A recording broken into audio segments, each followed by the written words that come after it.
எல்லாருக்கும் ஒரு வணக்கங்க. நேற்று சோஷியல் மீடியாவில் பற்றி ஒரு விஷயம் ஒன்று பார்த்தேன். அதுக்கு முன்னாடி இந்த விஷயத்தை நான் சொல்லிடுறேன். சட்டசபையில் வந்து விஜய் சார் வந்து பேசினார், முதலமைச்சர் அவர்கள் பேசினார். இதை வந்து எதிர்க்கட்சி தலைவர் வந்து அவங்கள வந்து இந்த கேள்வி கேட்டு அவங்களும் வெளிநடப்பு பண்ணாங்க.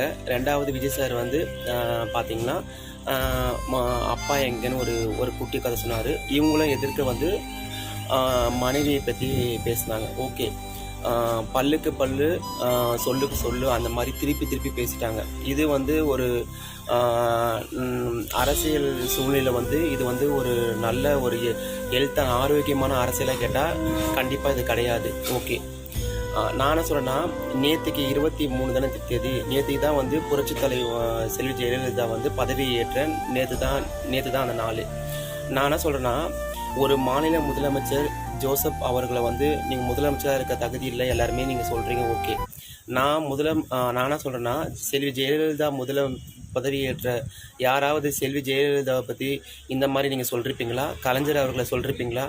ஏன் விஜய் சாரை மட்டும் இவ்வளோ வன்மையாக எல்லாரும் மனசில் பதிவாக இருக்குது தெரியல. கரூர் சம்பவம் ஓகே, அதை பண்ணார், அதுக்கான எல்லா விஷயமே வந்து நீதிமன்றத்தில் போயிட்டு தான் இருக்குது. ஓகே, அந்த ஒரு சம்பவத்தை வச்சு நம்ம பேசுகிறது ரொம்ப தவறான விஷயம். இன்னொரு விஷயம், விஜய் சார் அப்பாவை காண சொன்னார், இவர் மனைவியை பற்றி பேசினார்.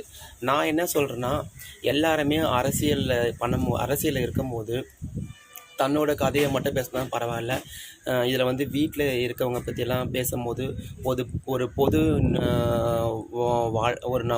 ஒரு பொதுவான வாழ்க்கையை வந்து ஒரு சோஷியல் மீடியாவில் போட்டு கேவலப்படுத்தி அசிங்கமாக இருக்குது. இதெல்லாம் அதை பார்க்கும்போது இது மட்டுமே மக்கள் பார்க்குற மாதிரி இருக்குது சோஷியல் மீடியாவில். இன்னொரு விஷயம் என்னென்னா, ஒரு மாநில முதலமைச்சருக்கு கொடுக்க வேண்டிய மரியாதை எல்லாருமே கொடுத்துடணும். ஏன்னா ஒரு முதலமைச்சர். இன்னொரு விஷயம் என்னென்னா, நேற்று வந்து சோஷியல் மீடியாவில் வந்து ஒரு விஷயம் ஒன்று பார்த்தேன். அது விஜய் டிவியில் வந்து ஒரு ஃபேமஸாக போன ஒரு சீரியலில் மீனாவோட அப்பாவாக நடிக்கிறார், பாண்டியன் ஸ்டோரி ஒரு நாடகத்தில். அவர் ஒரு பேட்டி கொடுத்துருந்தார். அவர் முதலமைச்சரை எந்த அளவுக்கு பேசணுமோ அந்த அளவுக்கு சோஷியல் மீடியா பேசினார். அதே மாதிரி உதயா பற்றியும் பேசினார். உதயா உண்மையிலே கர்ப்ப காலத்தில் குடித்த பால் உண்மையான பாலா அப்படிலாம் கேள்வி கேட்டிருந்தார். நான் என்ன சொல்கிறேன்னா, எதுக்கு இப்படி ஒரு வார்த்தை பேசணும்?